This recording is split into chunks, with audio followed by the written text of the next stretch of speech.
പ്രാണപ്രിയ എൻ്റെ യേശുനാഥ, നിൻ സ്വരം കേൾപ്പാൻ ഞാൻ കൊതിച്ചിടുന്നേ. പ്രാണപ്രിയ എൻ്റെ യേശുനാഥ, നിൻ സ്വരം കേൾപ്പാൻ ഞാൻ കൊതിച്ചിടുന്നേ. പ്രാണപ്രിയ നിൻ മഹിമ കാൺമാൻ ഏഴയാമൻ കൺകൾ കൊതിച്ചിടുന്നേ. പ്രാണപ്രിയ നിൻ മഹിമ കാൺമാൻ ഏഴയാമൻ കൺകൾ കൊതിച്ചിടുന്നേ. ഹല്ലേലൂയ ഹല്ലേലൂയ ഹല്ലേലൂയ.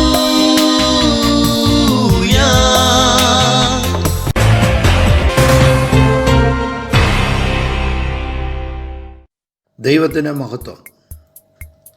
എബനേസർ ബൈബിൾ ട്രെയിനിങ് സെൻ്ററിൻ്റെ ആഭിമുഖ്യത്തിൽ സത്യദൈവത്തിൻ്റെ സനാതന വചനം അറിയേണ്ടതുപോലെ അറിയുക, ആയിത്തീരേണ്ടതുപോലെ ആയിത്തീരുക, അറിയിക്കേണ്ടതുപോലെ അറിയിക്കുക എന്ന ലക്ഷ്യത്തോടെ നടത്തപ്പെടുന്ന വേദപഠന പരമ്പരയിലേക്ക് ഏവർക്കും സ്വാഗതം. വിശുദ്ധ വേദപുസ്തകത്തിലെ ഗിരിപ്രഭാഷണത്തെ ആധാരമാക്കി കർത്താവിൽ പ്രസിദ്ധനായ ഡോക്ടർ ആൻഡ്രൂസ് വർഗീസ് നയിക്കുന്ന ഗിരിപ്രഭാഷണ ഇതളുകൾ എന്ന പഠന പരമ്പരയിലേക്ക് ഏവർക്കും സ്വാഗതം.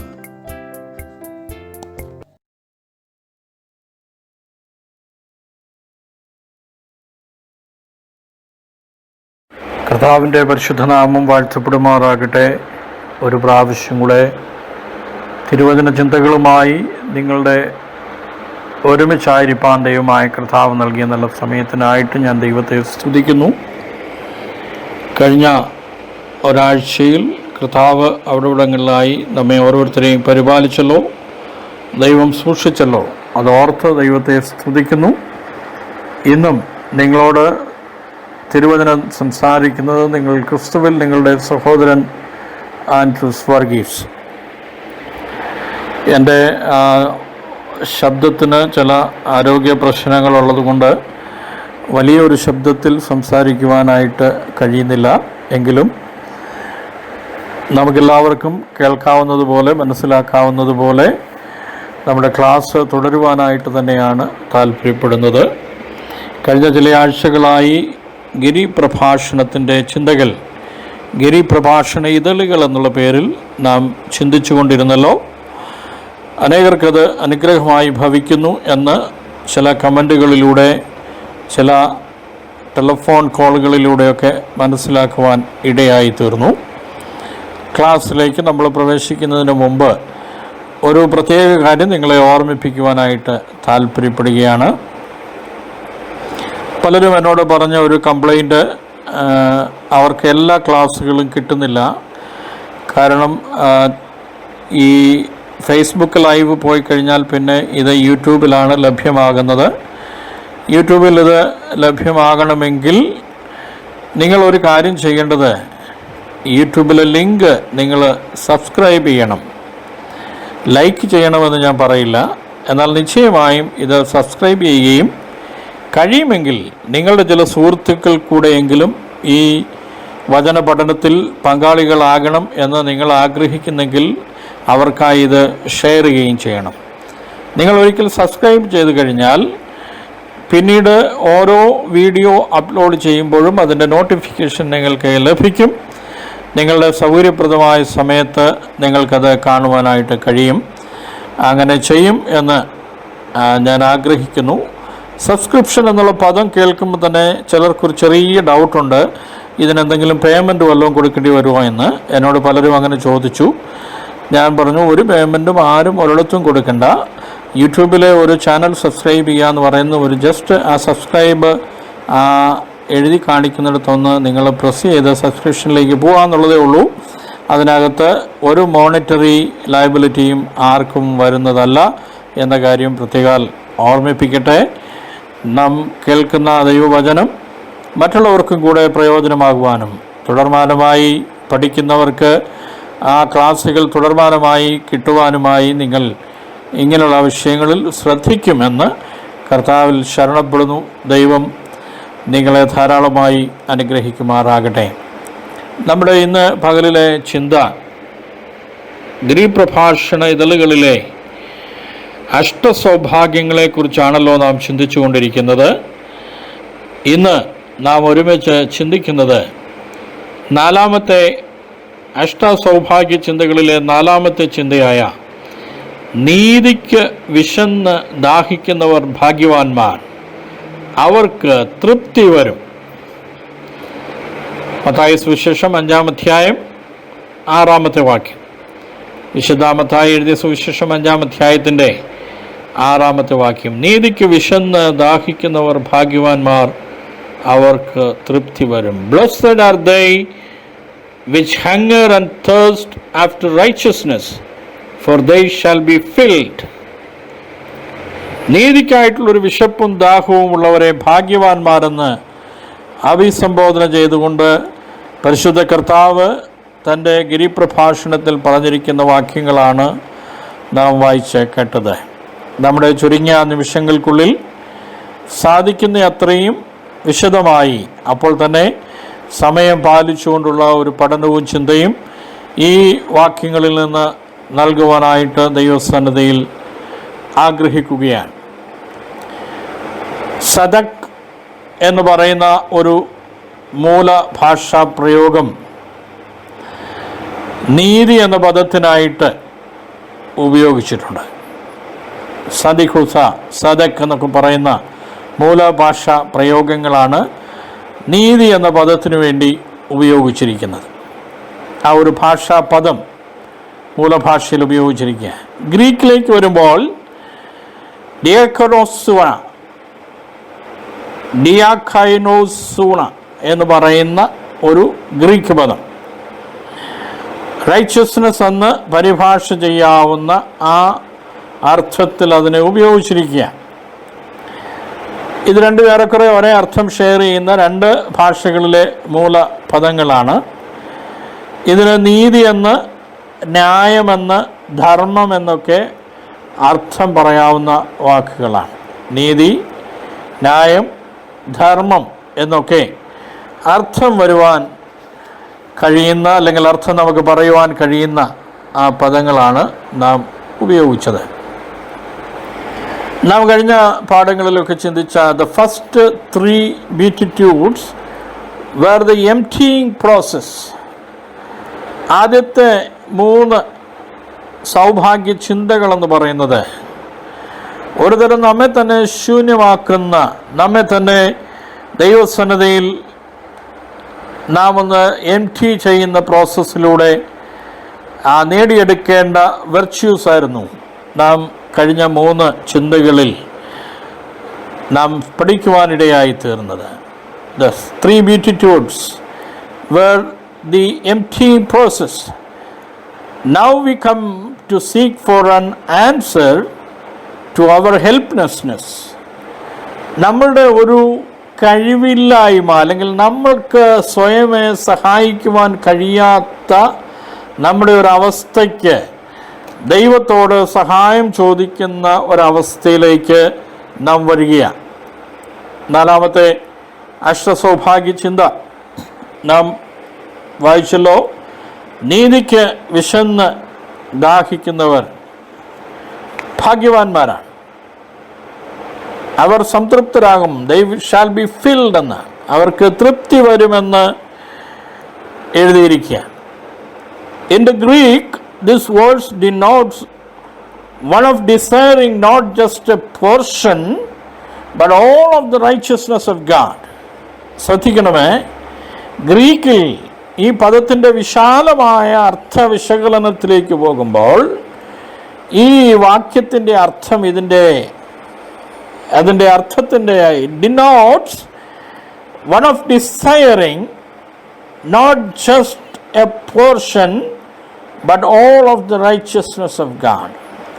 ദൈവനീതിയുടെ ഏതെങ്കിലും ഒരു ഭാഗം അല്ലെങ്കിൽ കുറച്ച് അല്ലെങ്കിൽ അല്പം മാത്രം ആഗ്രഹിക്കുന്ന ഒരു പ്രോസസ്സല്ല, മറിച്ച് ദൈവനീതി പൂർണ്ണമായും ആഗ്രഹിക്കുന്ന ഒരു പ്രോസസ്സാണ് ഗ്രീക്കിൽ ഈ പദം ഡിനോട്ട് ചെയ്യുന്നത്. റൈച്ചസ്നെസ് ഓഫ് ഗാഡ്, ദൈവത്തിൻ്റെ നീതി. സോഷ്യൽ ജസ്റ്റിസ് എന്ന് പറയുന്ന പദം, അല്ലെങ്കിൽ സാമൂഹിക നീതി എന്ന് പറയുന്ന പദം ആവർത്തിച്ചാവർത്തിച്ച് കേൾക്കുന്ന ഒരു ലോകത്തിലാണ് ഞാനും നിങ്ങളുമൊക്കെ ജീവിച്ചിരിക്കുന്നത്. സോഷ്യൽ ജസ്റ്റിസ് നമ്മൾ ഒരുപാട് പ്രാവശ്യം കേൾക്കുന്ന ഒരു പദമാണ്. സാമൂഹിക നീതി നിഷേധിക്കപ്പെടുന്നവരുടെ പ്രതിഷേധ ശബ്ദങ്ങൾ വ്യത്യസ്തമായ നിലകളിൽ ഈ ലോകത്തിൽ മുഴങ്ങിക്കൊണ്ടിരിക്കുന്ന നാളുകളിലാണ് ഞാനും നിങ്ങളുമൊക്കെ ജീവിക്കുന്നത്. നമ്മുടെ നാട്ടിലൊക്കെ സമരങ്ങളും ധർണകളും മനുഷ്യാവകാശ പ്രവർത്തകരുടെ പ്രതിഷേധങ്ങളും അഭിപ്രായങ്ങളും കോടതി നടപടികളുമൊക്കെ ആയിട്ട് നീതി നിഷേധിക്കുന്നവന് വേണ്ടി ശബ്ദമുയർത്തുന്ന ഒരു കൂട്ടം ആൾക്കാരെ നമുക്ക് കാണുവാനായിട്ട് കഴിയും. സോഷ്യൽ ജസ്റ്റിസ് അത് ആവർത്തിച്ച് നമ്മൾ കേൾക്കുന്ന ഒരു പദമാണ്. സാമൂഹിക നീതി, എനിക്ക് നീതി കിട്ടണോ എന്ന് മുദ്രാവാക്യം മുഴക്കുന്നു. എന്നാൽ എന്നെപ്പോലെ അപരനും അല്ലെങ്കിൽ മറ്റുള്ളവനും നീതി ഉറപ്പാക്കപ്പെടണം എന്ന് പലരും ചിന്തിക്കുന്നില്ല. ഈ ലോകത്തിൻ്റെ ഒരു പ്രത്യേകതയാണത്.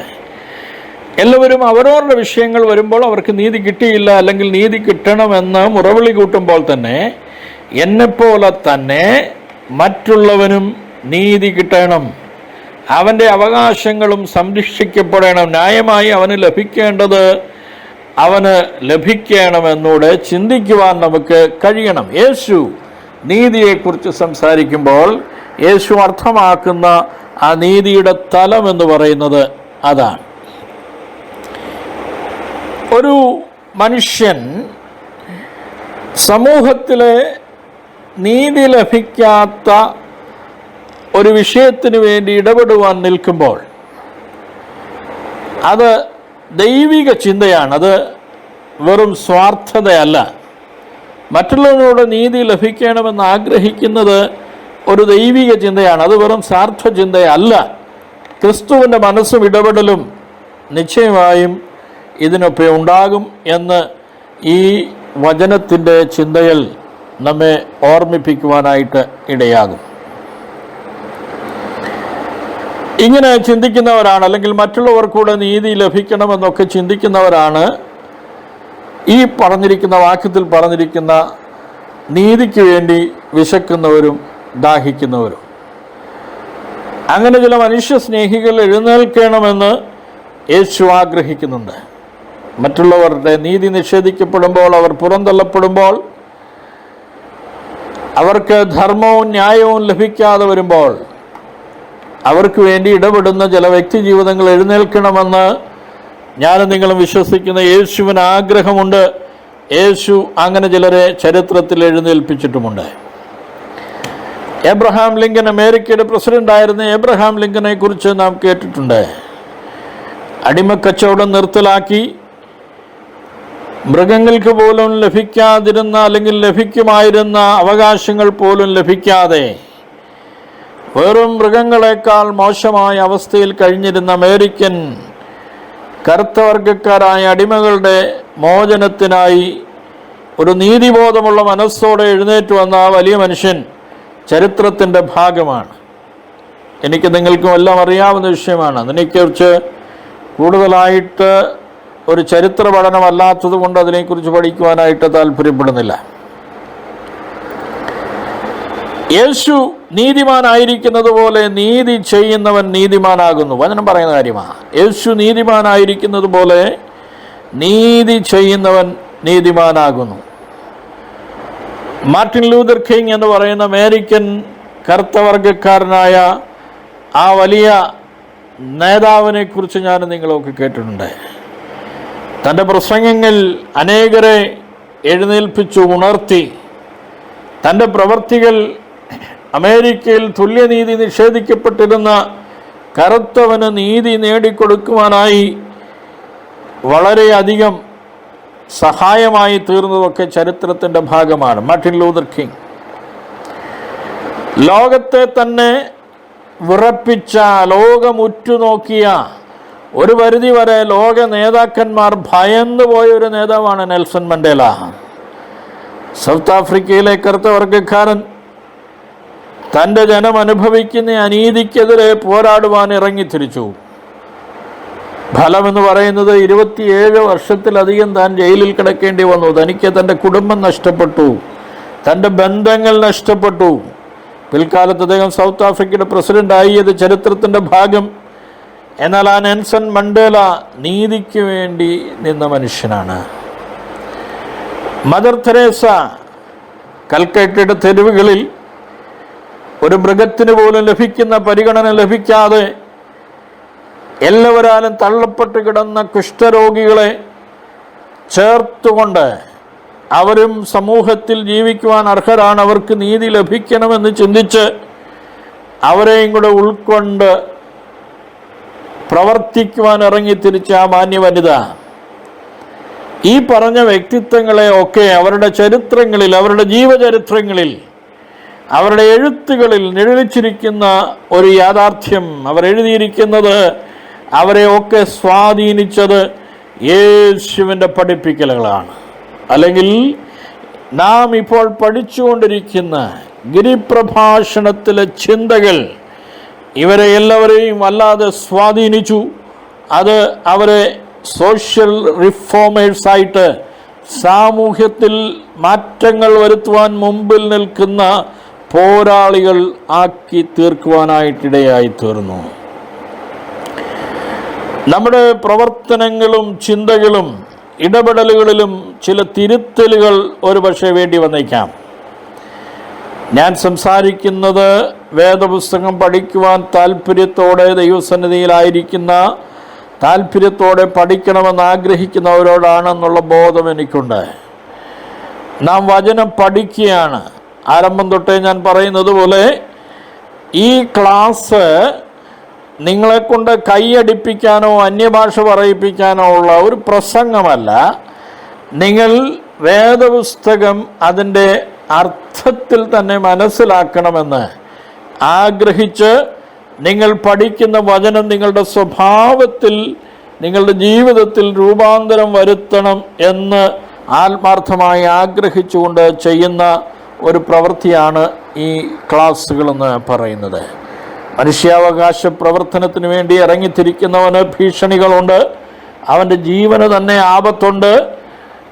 കാരണം അങ്ങനെ ഒരു വലിയ ലോബി, ഒരു സൈറ്റനിക് ലോബി ഈ ലോകത്തിൽ വർക്ക് ചെയ്യുന്നുണ്ട്. എന്നാൽ അതിൻ്റെ നടുവിലും നീതിക്ക് വേണ്ടി വിശന്ന് ദാഹിക്കുന്ന ഒരു കൂട്ടരെ കാണുവാൻ യേശു ആഗ്രഹിക്കുന്നു. യേശു അവരെ വിളിക്കുന്നത് ഭാഗ്യവാന്മാരെന്നാണ്. അവർക്ക് തൃപ്തി വരുന്ന ഒരു കാലമുണ്ട് എന്ന് യേശു പറയുകയാണ്. ഞാൻ പറഞ്ഞല്ലോ, നമ്മുടെ ചിന്തകളിലും നമ്മുടെ പ്രവർത്തനങ്ങളിലും നമ്മുടെ ഇടപെടലുകളിലുമൊക്കെ ചില തിരുത്തലുകൾ ഒരുപക്ഷെ ഈ നാളുകളിൽ വേണ്ടി വന്നേക്കാം. അതിന് നാം തയ്യാറാകണം. അതിന് നാം മറ്റൊരുവൻ്റെ നീതി കൈയടക്കുവാൻ, മറ്റൊരുവന് ലഭിക്കേണ്ടത് അവന് ലഭിക്കണമെന്ന് ആഗ്രഹിക്കുന്ന ഒരു നല്ല മനസ്സിൻ്റെ ഉടമകളായി തീരുവാൻ നമുക്ക് കഴിയണം. ഞാൻ ഒരിക്കൽ ഒരു സഭാ മീറ്റിങ്ങിൽ പങ്കെടുത്തപ്പോൾ അവിടെ ഉണ്ടായിരുന്ന ഒരു സഹോദരി പറഞ്ഞ സാക്ഷ്യം എന്നെ വല്ലാതെ വേദനിപ്പിക്കുവാനിടയായി തീർന്നു. ഞാൻ ക്ലാസ്സുകളായതുകൊണ്ട് ഉദാഹരണമായി പറയുകയാണ്. ആ സഹോദരി സാക്ഷ്യം പറഞ്ഞപ്പം മറ്റു പലരും അവിടെ കർത്താവിനെ സ്തുതിക്കുകയും മഹത്വപ്പെടുത്തുകയും ചെയ്തു. വലിയ സ്തോത്രവും ഹല്ലേലൂയയും ഒക്കെ അതിൻ്റെ ഇടയിലുണ്ടായി. പക്ഷേ എന്തുകൊണ്ടോ എൻ്റെ മനസ്സിനെ അവരുടെ സാക്ഷ്യത്തിൻ്റെ ചില വാചകങ്ങൾ വേദനിപ്പിച്ചു. എന്തായിരുന്നു അവരുടെ സാക്ഷ്യം? ഒന്ന് ശ്രദ്ധിക്കണമേ. ആ സഹോദരി, സാക്ഷ്യം പറഞ്ഞ സഹോദരിയുടെ ഭർത്താവിൻ്റെ ഒരു സഹോദരൻ, അവരുടെ ഒരു സഹോദരൻ കുട്ടിക്കോ ഒരു ഓഫീസിൽ ജോലി ചെയ്യുന്നു. അതേ ഓഫീസിൽ തന്നെ ജോലി ചെയ്യുന്ന മറ്റൊരു സഹോദരനുണ്ട്. കമ്പനിയുടെ തീരുമാനമനുസരിച്ച് ഇവരിൽ ഒരാൾക്ക് പ്രൊമോഷൻ കിട്ടും. പ്രൊമോഷൻ കിട്ടുന്ന ആൾക്ക് കമ്പനി ഒരു കാറും കാര്യങ്ങളും ഒക്കെ കൊടുക്കും. അതറിഞ്ഞപ്പോൾ ഇവരുടെ സഹോദരൻ ഇങ്ങോട്ട് വിളിച്ചു പറഞ്ഞു,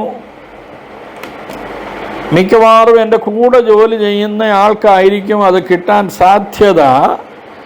എന്നേക്കാൾ കൂടുതൽ അതിന് അർഹൻ അവനാണ്, അതിന് യോഗ്യത അവനാണ്. അതുകൊണ്ട് അവനായിരിക്കും പ്രൊമോഷനും കാറും ഒക്കെ കിട്ടാൻ സാധ്യത. എനിക്കതിപ്പോൾ തൽക്കാലം കിട്ടാൻ സാധ്യതയില്ല. പക്ഷെ ആ ന്യൂസ് കേട്ടപ്പോൾ തൊട്ട് ഈ സോക്കോൾഡ് ദൈവമക്കൾ പ്രാർത്ഥിക്കുന്നത് എന്താണെന്നറിയാവോ?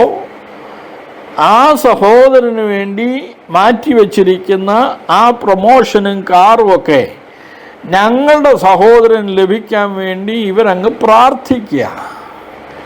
ഇവരങ്ങ് വല്ലാതെ പ്രാർത്ഥിക്കുക. ഞങ്ങളുടെ സഹോദരന് വേണം ആ പ്രൊമോഷനും ആ ജോലിയും ഒക്കെ ഞങ്ങളുടെ സഹോദരന് കിട്ടണം. ആ പ്രാർത്ഥനയ്ക്ക് ഒരു മറുഭാഗത്തൊരർത്ഥം കൂടെ ഇല്ലേ എന്ന് പറഞ്ഞാൽ, ഇത് അർഹമായി കൊടുക്കുവാൻ ലഭിക്കുവാൻ സാധ്യതയുള്ള അവനെ കർത്താവെ നീ അങ്ങ് മാറ്റി നിർത്തണം, അവനെ അങ്ങ് തഴഞ്ഞിട്ട് ഞങ്ങളുടെ സഹോദരന് തന്നെ ഇത് കിട്ടണമെന്ന് പ്രാർത്ഥിക്കുന്ന, അല്ലെങ്കിൽ അങ്ങനെ പ്രാർത്ഥിക്കുവാൻ കഴിയുന്ന ഒരു തരംതാണ മനോഭാവത്തിലേക്ക് കടന്നു വന്നിരിക്കുന്നു വിശ്വാസ സമൂഹം അല്ലെങ്കിൽ ക്രിസ്തീയ സമൂഹം എന്ന് പറയുമ്പോൾ നാം എന്തുമാത്രം അധപ്പതിച്ചു പോയി എന്ന് ഒന്ന് ആത്മാർത്ഥമായിട്ട് ചിന്തിക്കേണ്ടതാണ്. ഒരു ചിന്തകൻ ഇങ്ങനെ പറഞ്ഞത് ഞാൻ വായിച്ചത് ഓർക്കുന്നുണ്ട്. അദ്ദേഹം പറഞ്ഞു, നിങ്ങളുടെ ഒരു വാക്ക് കൊണ്ടെങ്കിലും ആർക്കെങ്കിലും നീതി നിഷേധിക്കപ്പെട്ടിട്ടുണ്ടെങ്കിൽ, നിങ്ങളുടെ ഒരു വാക്കുകൊണ്ടെങ്കിലും ന്യായമായി അർഹമായി ലഭിക്കേണ്ട നീതി ഒരാൾക്ക് ലഭിക്കാതെ പോയിട്ടുണ്ടെങ്കിൽ എന്തുകൊണ്ട് ആ വാക്കിനെ ഒന്ന് തിരുത്തി പറഞ്ഞുകൂടാ? എന്തുകൊണ്ട് ആ വാക്ക് തിരുത്തിയിട്ട് ഒരു നന്മയുടെ, ഒരനുഗ്രഹത്തിൻ്റെ, ഒരാശ്വാസത്തിൻ്റെ വാക്ക് ആ നീതി നിഷേധിക്കപ്പെട്ടവനോട് പറഞ്ഞുകൂടാ എന്ന് ഒരു പുസ്തകത്തിൽ വായിച്ചത് എനിക്ക് ഓർമ്മയുണ്ട്. പകരം നമ്മുടെ വാക്കുകൊണ്ട് ഒരാൾക്ക് ലഭിക്കേണ്ട നന്മയും നീതിയും ധർമ്മവും നിഷേധിക്കുന്നതിന് പകരം നമ്മുടെ ഒരു വാക്കുകൊണ്ട് ഒരുവന് നീതി ലഭിക്കുവാനിടയാകുന്നുവെങ്കിൽ, അവനൊരു സന്തോഷം ലഭിക്കുവാനിടയാകുന്നെങ്കിൽ അങ്ങനെ ഒന്ന് നമുക്ക് ചിന്തിച്ചുകൂടെ? വേദപുസ്തകം എന്താണ് ഈ വിഷയങ്ങളെക്കുറിച്ച് പറയുന്നത്? നാം മുമ്പേ കേട്ടല്ലോ, ഗ്രീക്ക് പദത്തിൽ പറയുമ്പോൾ ഒരു വ്യക്തി ദൈവനീതിയുടെ ഒരറ്റം മാത്രം, ചില ഭാഗങ്ങൾ മാത്രം ആഗ്രഹിക്കാതെ ദൈവത്തിൻ്റെ നീതി പൂർണ്ണമായും തൻ്റെ ജീവിതത്തിൽ നിറവേറണമെന്ന് ആഗ്രഹിക്കുന്ന, അതിനു വേണ്ടിയുള്ള ഒരു ആഗ്രഹത്തെയും കൂടെ ഡിനോട്ട് ചെയ്യുന്ന, അതിനെ കൂടെ കുറിക്കൊള്ളുന്ന ഒരർത്ഥമാണ് ഈ പദങ്ങൾക്ക് ഉപയോഗിച്ചിരിക്കുന്നത്. നാം മനസ്സിലാക്കണം, the primary purpose of the church is in to take care of symptoms such as starvation and crime. But what is the primary purpose of the church then? The primary purpose of the church is to bring the gospel to men so that they will be brought into a position of hungering and thirsting for the righteousness of God. ഞാൻ പറഞ്ഞത് മനസ്സിലായി എന്ന് വിശ്വസിക്കുക. സഭയുടെ അടിസ്ഥാനപരമായ purpose എന്ന് പറയുന്നത് വിശക്കുന്നവന് ആഹാരം കൊടുക്കുകയോ അല്ലെങ്കിൽ സമൂഹത്തിലെ ക്രൂരതകൾ, ക്രൈം, കുറ്റകൃത്യങ്ങൾ തടയുകയോ എന്നതിനേക്കാൾ ഉപരി സഭയെ വലിയൊരു ദൗത്യം കർത്താവ് ഏൽപ്പിച്ചിട്ടുണ്ട്. അത് ജനങ്ങളോട് സുവിശേഷം അറിയിക്കുക, യേശുവിനെ കൊടുക്കുക, മറ്റുള്ളവരോട് യേശുവിനെ അറിയിക്കുവാൻ സഭയ്ക്ക് കഴിയണം. എന്ത് സംഭവിക്കും അങ്ങനെ ചെയ്യുമ്പോൾ? നമ്മൾ യേശുവിനെ അറിയിച്ചു കഴിയുമ്പോൾ they will be brought to a position of hungering and thirsting for righteousness. They will be brought to a position of hungering and thirsting for righteousness. നീതിക്ക് വേണ്ടി വിശക്കുകയും ദാഹിക്കുകയും ചെയ്യുന്ന ഒരു പ്രത്യേക നിലയിലേക്ക് ആ വ്യക്തിയെ മാറ്റുവാനായിട്ട് യേശുവിൻ്റെ സുവിശേഷത്തിന് കഴിയണം. ഞാനത് പറയുമ്പോൾ നിങ്ങൾക്ക് അതിൻ്റെ അർത്ഥം മനസ്സിലാകും. ഒരുവൻ ക്രിസ്തുവിലായി കഴിഞ്ഞാൽ അവൻ പുതിയ സൃഷ്ടിയാകുന്നു എന്ന് പുതിയ നിയമം എന്നെയും നിങ്ങളെയും പഠിപ്പിക്കുന്നുണ്ട്. ഒരുവൻ ക്രിസ്തുവിലായാൽ അവൻ പുതിയ സൃഷ്ടിയാകുന്നു. സഭ ക്രിസ്തുവിനെ ഒരു വ്യക്തിക്ക് കാണിച്ചു കൊടുക്കുമ്പോൾ, യേശുവിൻ്റെ സുവിശേഷം ഒരു വ്യക്തിയോട് ദൈവസഭ പങ്കിടുമ്പോൾ, ആ വ്യക്തി ക്രിസ്തുവിൽ വിശ്വസിക്കുവാൻ തുടങ്ങുമ്പോൾ അവൻ്റെ ഉള്ളിൽ നീതിയെക്കുറിച്ചും സമൂഹത്തിലെ അസമാനതകൾക്കെതിരെയും ഒക്കെ ഉള്ള റൈറ്റ്യസ്നെ കുറിച്ചുള്ള ഒരു ദാഹവും ഒരു വിശപ്പും ഒക്കെ അവൻ്റെ ഉള്ളിൽ ഉടലെടുക്കുവാനായിട്ടിടയായിത്തീരും. നമ്മൾ മനസ്സിലാക്കണം, this righteousness cannot be achieved in our own strength.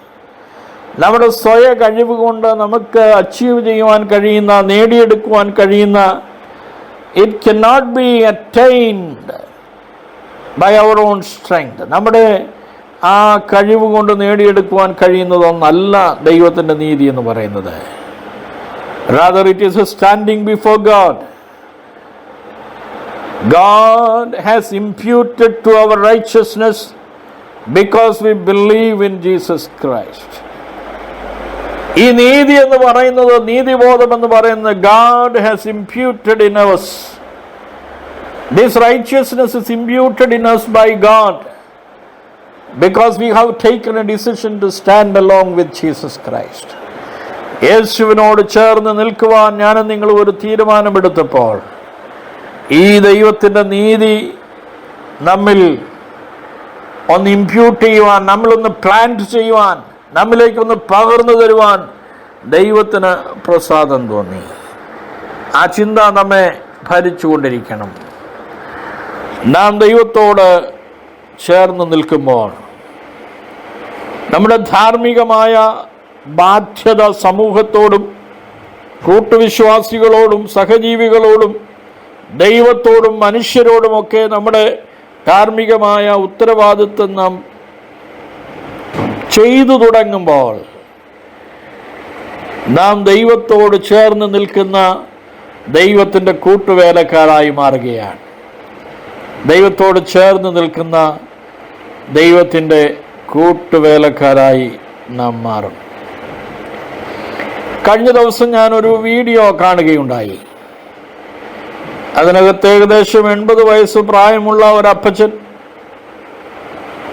തൻ്റെ വളരെ ചെറിയ പ്രായത്തിൽ തൻ്റെ മാതാപിതാക്കൾ നഷ്ടപ്പെട്ടു, വളരെ കഷ്ടപ്പെട്ട് വളർന്നു. കുറേ കാലം ആംഡ് ഫോഴ്സിൽ താൻ ജോലി ചെയ്തു, മിലിറ്ററി സർവീസിൽ ജോലി ചെയ്തു. പിന്നീട് താൻ ഒരു കർഷകനായി കൃഷി ചെയ്തു, ബിസിനസ് ചെയ്തു. ദൈവം അവിടെയൊക്കെ തന്നെ മാനിച്ചു. തനിക്ക് കുടുംബമുണ്ടായി, താൻ അനുഗ്രഹിക്കപ്പെട്ടു. ഇതെല്ലാം നല്ല വിഷയങ്ങളാണ്. എന്നാൽ ഈ 80-ാമത്തെ വയസ്സിൽ തൻ്റെ വസ്തുവിൽ, മെയിൻ റോഡിനോട് ചേർന്ന് തന്നെയുള്ള കുറേ വസ്തുവിനകത്ത് വീടില്ലാത്തവർക്ക് സ്വന്തം ചെലവിൽ 5 വീടുകൾ വെച്ചു കൊടുക്കുക. 5 വീടുകൾ വെച്ചു കൊടുക്കുക. 3.5 സെന്റിനകത്ത് വരുന്ന 600-650 സ്ക്വയർ ഫീറ്റ് വിസ്തൃതിയിലുള്ള നല്ല ബിൽഡിംഗ് മെറ്റീരിയൽസ്, ക്വാളിറ്റിയുള്ള ബിൽഡിംഗ് മെറ്റീരിയൽസ് ഉപയോഗിച്ച് താൻ വീട് വെച്ചു കൊടുക്കുക. അപ്പോൾ അദ്ദേഹത്തോട് പത്രപ്രവർത്തകർ, മാധ്യമപ്രവർത്തകർ നടത്തിയ ഒരു ഇൻ്റർവ്യൂവിൽ അദ്ദേഹം പറയുന്ന ഒരു കാര്യം, യേശു മുമ്പിൽ നടക്കുകയും നാം യേശുവിൻ്റെ പിൻപേ നടക്കുകയും ചെയ്യുമ്പോൾ ദൈവം തരുന്ന ആ നന്മയും അനുഗ്രഹത്തിൽ നിന്ന് നീതി ബോധത്തോടെ സമൂഹത്തിൻ്റെ നന്മയ്ക്ക് വേണ്ടി ചിലത് ചെയ്യണം. നീതിബോധത്തോടെ സമൂഹത്തിൻ്റെ നന്മയ്ക്ക് വേണ്ടി ചിലത് ചെയ്യണം. പ്രവൃത്തിയില്ലാത്ത വിശ്വാസം വ്യർത്ഥമാണ്. പ്രവൃത്തിയില്ലാത്ത വിശ്വാസം വ്യർത്ഥമാണ്. എനിക്ക് ചിലരെ അറിയാം, അവർ ഒരുപാട് നല്ല കാര്യങ്ങൾ ചെയ്യാൻ ആഗ്രഹിക്കുന്നവരാണ്. ഒരുപാട് നല്ല കാര്യങ്ങൾ, മറ്റുള്ളവരെ സഹായിക്കാനും കഷ്ടതയിലിരിക്കുന്നവരെ ഉദ്ധരിക്കാനും ഒക്കെ വലിയ നല്ല ആഗ്രഹമുള്ള ആൾക്കാരാണ്. പക്ഷെ അവരൊന്നും ചെയ്യത്തില്ല. അവരോട് നിങ്ങളൊന്ന് ചോദിച്ചു കഴിഞ്ഞാൽ പറയുന്ന മറുപടി എന്തായിരിക്കും എന്നറിയാമോ? ഞാൻ കുറച്ചുകൂടെ ഒന്ന് നന്മ വരാനായിട്ട് വെയിറ്റ് ചെയ്യുക, ഞാൻ കുറച്ചുകൂടെയൊക്കെ ഒരു നന്മ വരാനായിട്ട് വെയിറ്റ് ചെയ്യുക. എൻ്റെ ആഗ്രഹം എന്ന് പറയുന്നത് ഒരു 20 ലക്ഷം രൂപ എങ്കിലും കയ്യിൽ വന്നതിന് ശേഷം ഒരു 2 പേർക്ക് വീട് വെച്ച് കൊടുക്കാമെന്ന് വിചാരിച്ചിരിക്കുകയാണെന്ന് പറഞ്ഞ് ഇങ്ങനെ ഇരിക്കുന്ന, അല്ലെങ്കിൽ എന്തെങ്കിലും ഒരു നന്മ ചെയ്യാം, 3-4 പെമ്പിള്ളാരെ കെട്ടിച്ചു വിടാൻ സഹായിക്കാമെന്നൊക്കെ ചിന്തിക്കുന്ന കുറേ നല്ല ആൾക്കാരുണ്ട്. അങ്ങനെ നീതിയൊക്കെ ചിന്തിക്കുന്നവരുണ്ട്. പക്ഷെ ഇവർക്ക് ചെയ്യാൻ പറ്റുന്നില്ല. കാരണം they are waiting for a right moment. അവരുടെ കയ്യിലെല്ലാം തികഞ്ഞു വന്നതിന് ശേഷം ചെയ്യാൻ വേണ്ടിയാണ് അവർ വെയിറ്റ് ചെയ്യുന്നത്. എന്നാൽ സമൂഹം നമ്മെ പഠിപ്പിക്കുന്ന ഒരു പാഠമുണ്ട്. Charity begins at home. നിങ്ങളുടെ കയ്യിൽ എന്ത് ദൈവം ഏൽപ്പിച്ചിട്ടുണ്ടോ, അത് അല്പമായിരിക്കാം, അധികമായിരിക്കാം, നിങ്ങളുടെ കയ്യിൽ ദൈവം തന്നതിനെ നിങ്ങളൊന്ന് വിശ്വസ്തയോടെ കൈകാര്യം ചെയ്യാൻ തുടങ്ങുമ്പോൾ, നീതിബോധം നിങ്ങളെ ഉണർത്തി നിങ്ങൾ ദൈവത്തോട് ചേർന്ന് ദൈവത്തിൻ്റെ കൂട്ടുവേലക്കാരായി നിൽക്കുവാൻ ശ്രമിക്കുമ്പോൾ, പിന്നീട് അധികത്തിന് വിചാരകരാക്കി ദൈവം നിങ്ങളെ മാറ്റുകയാണ്. അതാണ് ദൈവത്തിൻ്റെ പദ്ധതി. പലർക്കും അവരെല്ലാം തികഞ്ഞിട്ട് ചെയ്യുവാനിരിക്കുന്നത് കൊണ്ട് ചില നീതി പ്രവൃത്തികൾ ചെയ്യുവാൻ കഴിയാതെ പോകുന്നുണ്ട്. അങ്ങനെ സംഭവിക്കാതിരിക്കട്ടെ. ഞാൻ പറഞ്ഞല്ലോ, നാം സമൂഹത്തോടും ദൈവത്തോടും മനുഷ്യരോടും സഹജീവികളോടും സഹവിശ്വാസികളോടുമൊക്കെയുള്ള നമ്മുടെ ബാധ്യത ഒന്ന് പൂർത്തിയാക്കുമ്പോൾ നാം ദൈവത്തോട് കൂടുതൽ അടുത്ത് നിൽക്കുന്ന ഒരു ഫീലിംഗ് നമുക്ക് തോന്നും. നാം ദൈവത്തോടൊപ്പം ചേർന്ന് നിന്നാൽ അത് നാം ദൈവത്തിൻ്റെ കൂട്ടുവേലക്കാരായി മാറും. അങ്ങനെ വരുമ്പോൾ സമൂഹത്തിന് മാറ്റം സംഭവിക്കും. സമൂഹത്തിനാകെ സമാധാനവും സ്നേഹവും നിർഭയത്വവും കൈവരും. സ്നേഹത്തിൻ്റെ അല്ലെങ്കിൽ സമൂഹത്തിൻ്റെ ഭാഷ സ്നേഹത്തിൻ്റെ ഭാഷയായി മാറും. സമൂഹത്തിൻ്റെ മുഖച്ഛായ മാറും. നാം സംതൃപ്തരായി തീരുവാനായിട്ട് ഇടയായി തീരും. ഒരു സോഷ്യൽ റിഫോർമർക്കും ഒരു സാമൂഹിക പരിഷ്കർത്താവിനും ഈ ഒരു ഗോൾ പൂർണ്ണമായി അറ്റൈൻ ചെയ്യുവാൻ കഴിഞ്ഞിട്ടില്ല. എന്നാൽ ഒരു സമൂഹത്തെ ആകപ്പാടെ മാറ്റുവാൻ കഴിഞ്ഞത് യേശുവിൻ്റെ സ്നേഹത്തിൻ്റെ സുവിശേഷത്തിന് മാത്രമാണ്. യേശുവിൻ്റെ സ്നേഹത്തിൻ്റെ സുവിശേഷത്തിലേക്ക് ഒരുവൻ വന്നു കഴിയുമ്പോൾ നീതിയെക്കുറിച്ചുള്ള വിശപ്പും ദാഹവും അവനെ ഭരിക്കുവാനിടയായിത്തീരും. നിങ്ങൾ ഒരുപക്ഷെ കേട്ടിട്ടുണ്ടായിരിക്കാം, മനോഹരമായ ഒരു ഇംഗ്ലീഷ് കോറസ്, ഇംഗ്ലീഷ് ഗാനമുണ്ട്. I have decided to follow Jesus, no turning back, no turning back. അതിൻ്റെ പുറകിലെ ചരിത്രം എത്ര പേർക്കറിയാമെന്ന് എനിക്കറിഞ്ഞുകൂടാ. ഇന്ത്യയുടെ വടക്ക് കിഴക്കൻ പ്രദേശങ്ങൾ, ഇന്ന് നാഗാലാൻഡും മണിപ്പൂരും മിസോറാമും ഒക്കെ ഉൾപ്പെട്ട് നിൽക്കുന്ന ആ ഭാഗം, അന്ന് ബ്രിട്ടീഷ് ഇന്ത്യയിൽ അന്നത് ആസാം എന്നുള്ള പേരിലാണ് അറിയപ്പെടുന്നത്. ഗോത്രവർഗക്കാരാണ് അവിടെ താമസിക്കുന്നത്. അവരുടെ ഇടയിൽ ഒരു കഷ്ടമുണ്ട്. ഒരു ആൺകുട്ടി പ്രായമായി വിവാഹപ്രായമാകുമ്പോൾ അവന് പെണ്ണ് കിട്ടണമെങ്കിൽ അവൻ്റെ വീട്ടിൻ്റെ ഭിത്തിയിൽ എത്ര തലയോട്ടികൾ തൂക്കിയിരിക്കുന്നു എന്നുള്ളതനുസരിച്ചാണ് അവന് പെണ്ണ് കിട്ടുന്നത്. എന്ന് പറഞ്ഞാൽ അവൻ മനുഷ്യനെ കൊന്ന് അവൻ്റെ തലയോട്ടിയെടുത്ത് അവൻ്റെ വീടിൻ്റെ ഭിത്തിയിൽ തൂക്കിയിടണം. അത്രമാത്രം കാനിബൾസായിട്ട്, നരഭോജികളായിട്ട്, ക്രൂരന്മാരായി ജീവിച്ചിരുന്ന ആ നാട്ടിലേക്ക് വെയിൽസിലെ ഉണർവിൻ്റെ കാലഘട്ടത്തിൽ ഇന്ത്യയെക്കുറിച്ചുള്ള ദർശനം പ്രാപിച്ചിറങ്ങിത്തിരിച്ച മിഷണറി വീരന്മാർ കടന്നു ചെന്നു.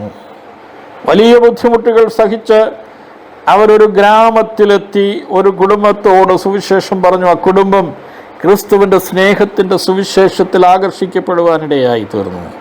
വലിയൊരു ചരിത്രമാണത്. ഞാനത് വളരെ സംക്ഷിപ്തമായിട്ട് പറയാം, നമ്മുടെ മുമ്പിൽ അധികം സമയമില്ലല്ലോ.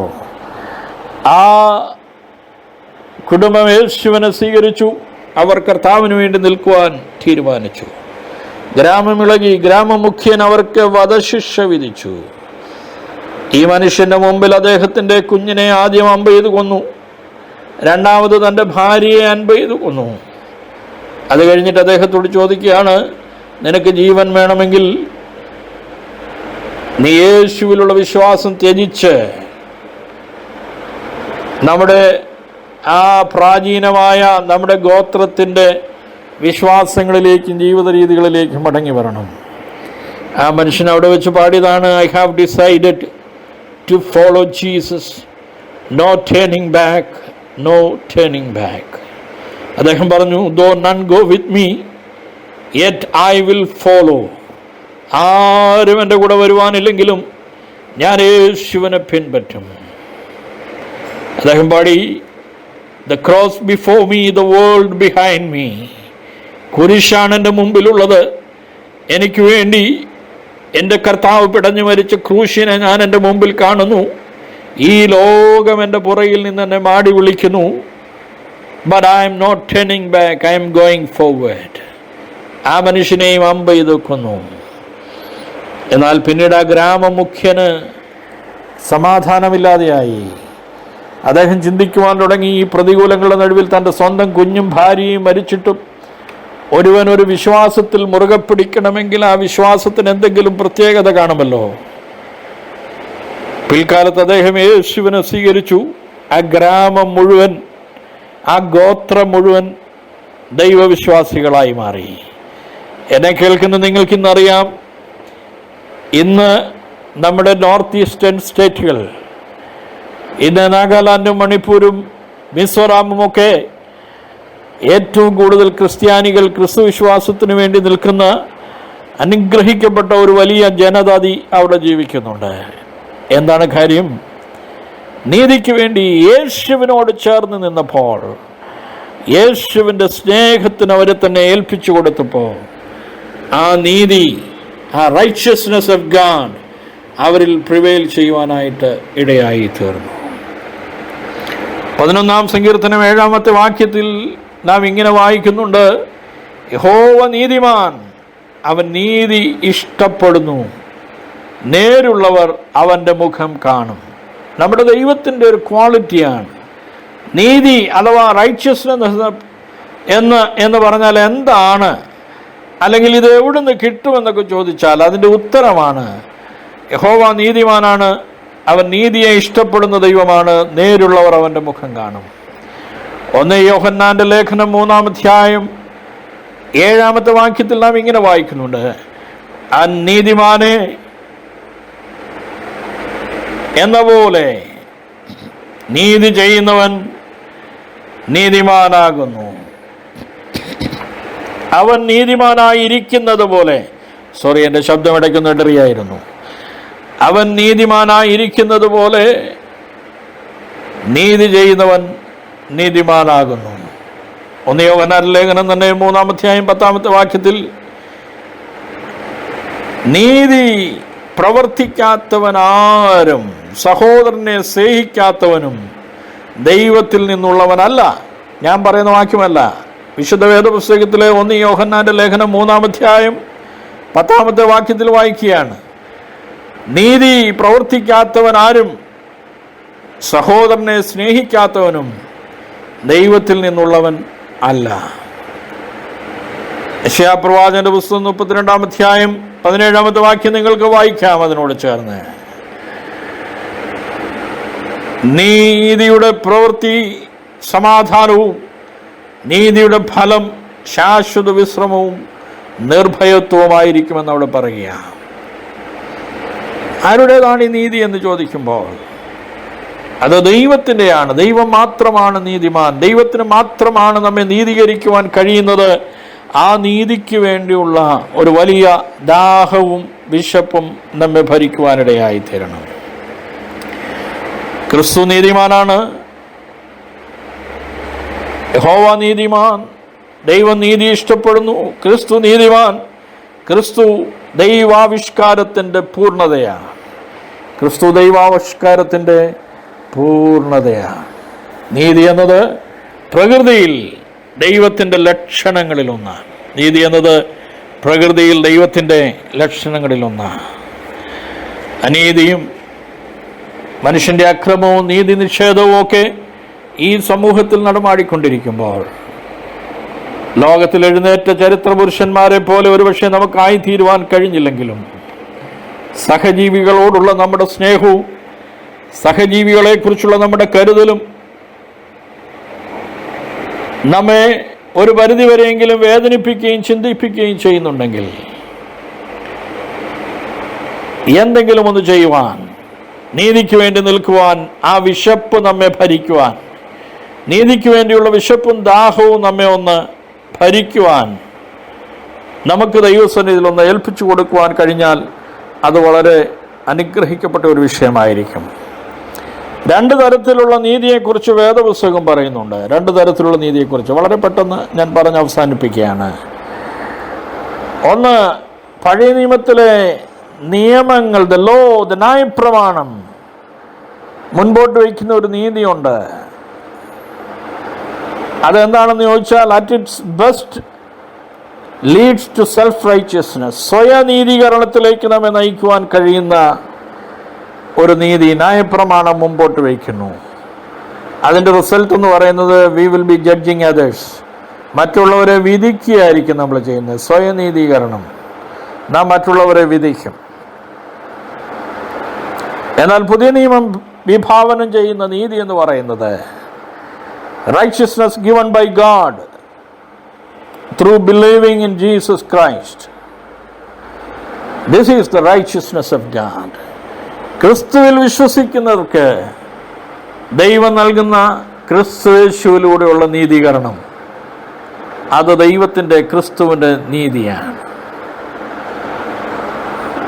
We are not in a position to improve upon this righteousness. നമുക്ക് ദൈവം നൽകുന്ന നീതിയെ വീണ്ടും ഒന്ന് ഡെവലപ്പ് ചെയ്തെടുക്കാൻ എനിക്ക് നിങ്ങൾക്കും പറ്റത്തില്ല. We cannot improve upon this righteousness. But it leads to gratefulness. Righteousness is being right with God and our fellow men. എന്നാൽ ഇത് നമ്മെ ദൈവത്തോട് നന്ദിയുള്ളവരാക്കുകയും നമ്മുടെ കൂട്ടു സഹോദരന്മാരോടും ദൈവത്തോടുമൊക്കെ നീതിയുള്ളവരായി നിൽപ്പാൻ ദൈവം നമ്മെ സഹായിക്കുകയും ചെയ്യും. We are not to hunger and thirst after happiness, but after righteousness. സന്തോഷത്തിന് വേണ്ടി വിശപ്പും ദാഹമുള്ളവരായിരിക്കുക എന്നല്ല വചനം പഠിപ്പിച്ചത്. നീതിക്ക് വേണ്ടി വിശന്നും ദാഹിച്ചും ഇരിക്കുവാനാണ് ദൈവം പറഞ്ഞത്. ഞാൻ എൻ്റെ വാക്കുകളെ അവസാനിപ്പിക്കട്ടെ. Blessed is the man not who is righteous but who hunger and thirst after righteousness. നീതിമാനായവൻ ബ്ലസ്ഡ് ആണെന്നല്ല, അല്ലെങ്കിൽ നീതിമാനായിരിക്കുന്നവൻ, നീതിമാനെന്ന് പറയുന്നവൻ ബ്ലസ്ഡ് എന്നല്ല പറഞ്ഞത്, ഭാഗ്യവാൻ എന്നല്ല പറഞ്ഞത്. നീതിക്ക് വേണ്ടി വിശക്കുകയും ദാഹിക്കുകയും ചെയ്യുന്നവൻ ഭാഗ്യവാനെന്നാണ് ദൈവം പറഞ്ഞത്. ഞാൻ എൻ്റെ വാക്കുകളെ ഇവിടെ അവസാനിപ്പിക്കുക. മഹാത്മാഗാന്ധിയോടൊരിക്കൽ ഒരാൾ ചോദിച്ചു, നിങ്ങൾക്ക് ന്യായമായും യൂറോപ്പിൽ ലഭിക്കാമായിരുന്ന, ഇംഗ്ലണ്ടിൽ ലഭിക്കാമായിരുന്ന ബാരിസ്റ്റർ ഉദ്യോഗം കളഞ്ഞിട്ട് ഒരു ഫക്കീറിനെ പോലെ അല്പവസ്ത്രധാരിയായി ഇന്ത്യയിലെ പാവങ്ങളോടൊത്ത് കഴിയുവാൻ നിങ്ങൾ തിരഞ്ഞെടുത്തത് എന്തുകൊണ്ടാണ്? അദ്ദേഹത്തിൻ്റെ മറുപടി, യേശുവിൻ്റെ ഗിരിപ്രഭാഷണ ചിന്തകളും പഠിപ്പിക്കലും എന്നെ അത്രമാത്രം സ്വാധീനിച്ചു. നീതി നിഷേധിക്കപ്പെടുന്നവർക്ക് വേണ്ടി, സ്വാതന്ത്ര്യം നിഷേധിക്കപ്പെടുന്നവർക്ക് വേണ്ടി ചിലതെങ്കിലും ചെയ്യണമെന്ന് എന്നെ ബോധ്യപ്പെടുത്തിയത് യേശുവിൻ്റെ ഗിരിപ്രഭാഷണ ചിന്തകളാണ്. അതുകൊണ്ടാണ് അദ്ദേഹം ഇറങ്ങിത്തിരിച്ചതെന്ന് പറയുവാനിടയായി. ഞാൻ എൻ്റെ വാക്കുകളെ അവസാനിപ്പിക്കട്ടെ. എന്നെ കേട്ട മാന്യ സ്നേഹിത, ഈ ചിന്തകൾ ഒരു വേള നമ്മുടെ ഇതുവരെയുള്ള ചിന്തകളെ ഒന്ന് മാറ്റി ചിന്തിക്കുവാൻ നമ്മെ പ്രേരിപ്പിക്കുന്നുവെങ്കിൽ, ദൈവത്തോട് ചേർന്ന് നിന്ന് നീതിക്ക് വേണ്ടി പോരാടുവാൻ നമ്മെ അല്പമെങ്കിലും ഉത്തേജിപ്പിക്കുന്നുവെങ്കിൽ, ഞാൻ കൃതാർത്ഥനായി. ദൈവം നിങ്ങളെ അനുഗ്രഹിക്കുമാറാകട്ടെ. നീതിക്ക് വേണ്ടി വിശക്കുകയും ദാഹിക്കുകയും ചെയ്യുന്ന